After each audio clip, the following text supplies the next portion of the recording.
तात्क्षणिक वेग को हम कैसे अवकलज के रूप में परिभाषित करके न्यूमेरिकल्स में यूज कर पाएंगे, उसके लिए हम उदाहरण 3.2 देख रहे हैं। पेज नंबर 45 पे आपको बुक में मिलेगा, आप चाहें फटाफट से बुक खोल सकते हैं।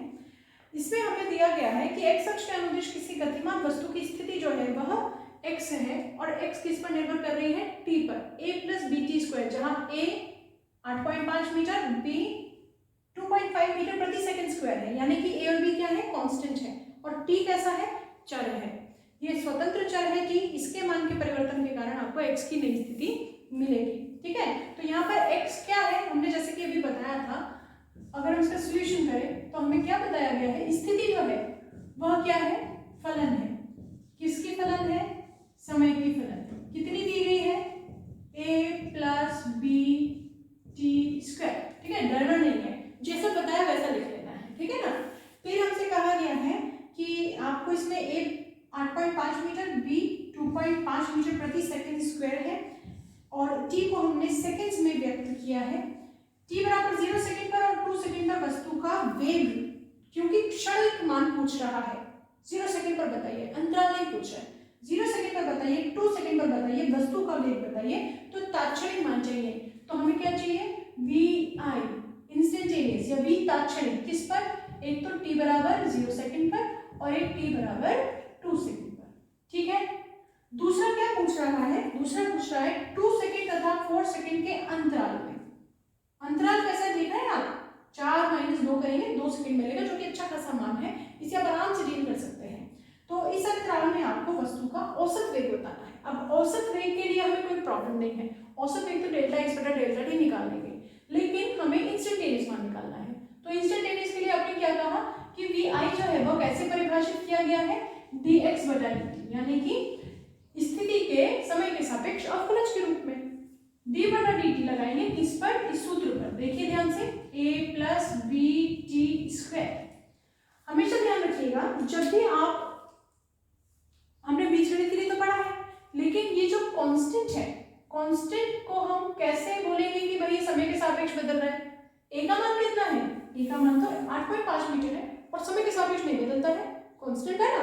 तो जब अवकलज निकलेगा ही नहीं, जबकि आपके पास क्या हो, कांस्टेंट मान पे आप अवकलज का ऑपरेटर लगा दें। आप अवकलज का संकारक है ना d बटा dt, ये क्या देख रहा है, ये देख रहा है कोई मेरा वाला मेरे को मान मिले जो निर्भर वाला हो और मैं उसका क्या कर दूं, अवकलन कर दूं। ये देखता है, ये d बटा dt, जैसे आप प्लस देख के बोलते हैं ना, प्लस बोलता है मुझे कोई दो मान मिल जाए मैं जोड़ के बता देता हूँ अभी। ठीक है ना, वैसे ही d बटा dt क्या है, d बटा dt एक संकारक है और वो बोलता है कि जैसे मुझे t वाला फलन मिलेगा मैं उसका अवकलन कर दूंगा। ठीक है ना, सूत्र इसको सारे याद रहते ही हैं। ठीक है ना, संकारक कौन चला रहा है, ऑपरेशन कौन कर रहा है, आप कर रहे हैं, आपको सारे सूत्र याद रहेंगे।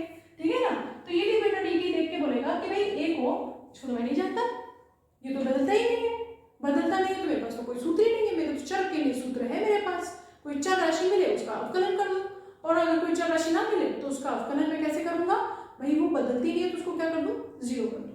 तो जब आपने इस d बटा dt को अंदर भेजेंगे तो d बटा dt a पर भी लगेगा, और दो पद है ना अंदर ब्रैकेट के अंदर प्लस से सेपरेटेड, एक a और दूसरा bt स्क्वायर, ये bt स्क्वायर पे भी लगेगा।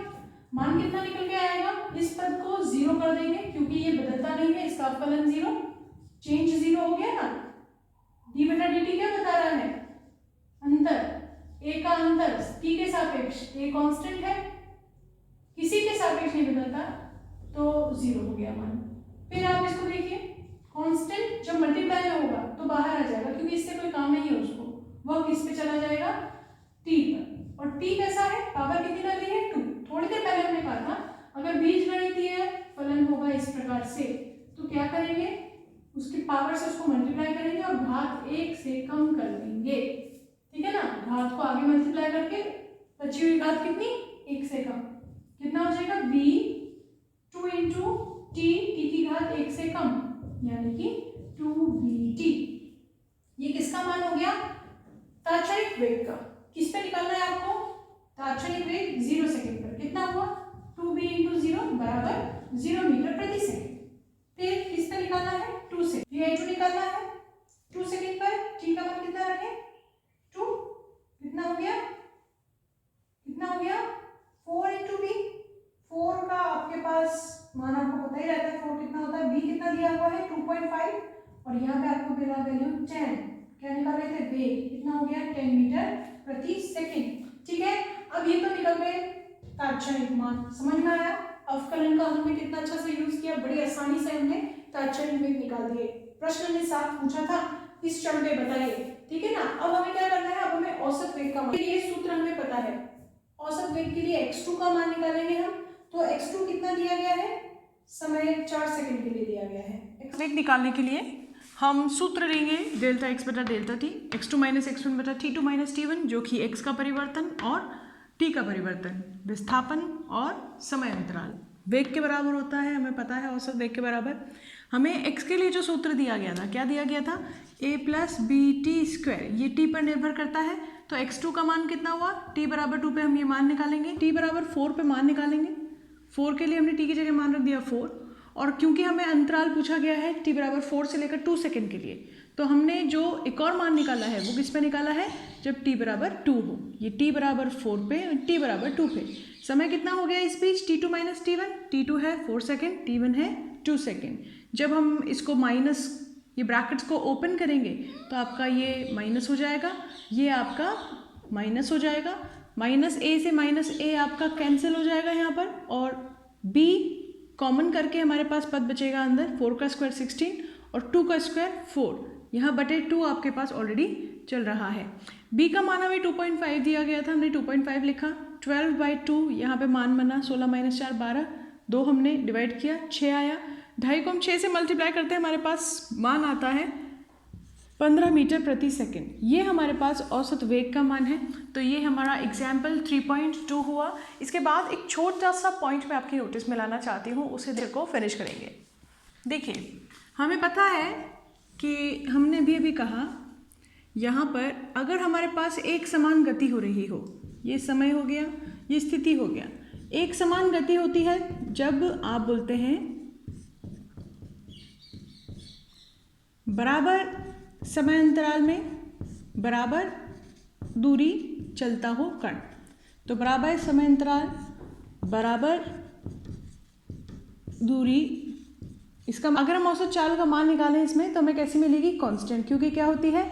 दूरी बटा समय। चूंकि आप दूरी बराबर तय कर रहे हैं समय में, तो हमेशा कैसी रहेगी? नियत मान रहेगा। औसत वेग यदि कांस्टेंट हो तो हमें इस प्रकार का सरल रेखीय वक्र मिलता है। जरूरी नहीं यहाँ से शुरू हो, यहाँ से भी शुरू हो सकता है, वैसे भी शुरू हो सकता है, लेकिन कैसा मिलेगा? हमेशा सरल रेखीय वक्र मिलेगा। क्योंकि हमने कहा है कि अगर तात्क्षणिक वेग निकालें तो तात्क्षणिक वेग कितना होता है?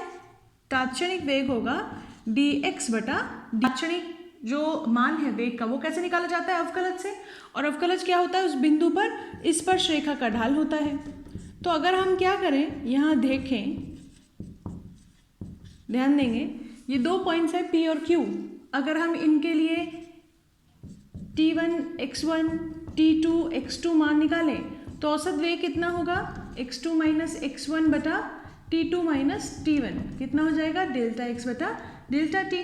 ये तो हो गया औसत वेग। लेकिन अगर मैं P पर तात्क्षणिक मान निकालूं तो इस P बिंदु पर मुझे इस वक्र पे स्पर्श रेखा खींचनी पड़ेगी। अगर मैं वो स्पर्श रेखा खींचूं तो आप देख पाएंगे कि वह स्पर्श रेखा और PQ को जोड़ने वाली रेखा कैसे हैं? दोनों समान हैं, एक ही हैं। इसीलिए जब ये आप बात कर रहे हैं एक समान गति के लिए औसत वेग की, तो वही किसके बराबर हो जाता है? अवकलज के बराबर भी मान उसका हो जाता है। जब हम इस पे लिमिट लगा देंगे डेल्टा t टेंड्स टू 0 की, तो जो अवकलज हमारे पास मिलेगा उसका मान उतना ही आएगा जितना हमारे पास ये डेल्टा x बटा डेल्टा t का मान आ रहा था। तो हमेशा ध्यान रखेंगे आप कि एक समान गति के लिए जो औसत वेग होता है वह किसके बराबर होता है? प्रत्येक बिंदु पर तात्क्षणिक वेग के बराबर होता है। ठीक है, ये आपको हमेशा ध्यान रखना है। ये इंपॉर्टेंट पॉइंट था जो मैं आपको बताना चाहती थी। अब हम अगले लेक्चर में पढ़ेंगे त्वरण के बारे में। त्वरण भी एक यांत्रिक, एक गतिक राशि है और वह कैसे, कब उत्पन्न होती है, क्या प्रभाव डालती है, इसको जानने के लिए जुड़े रहिए मेरे साथ। Thank you.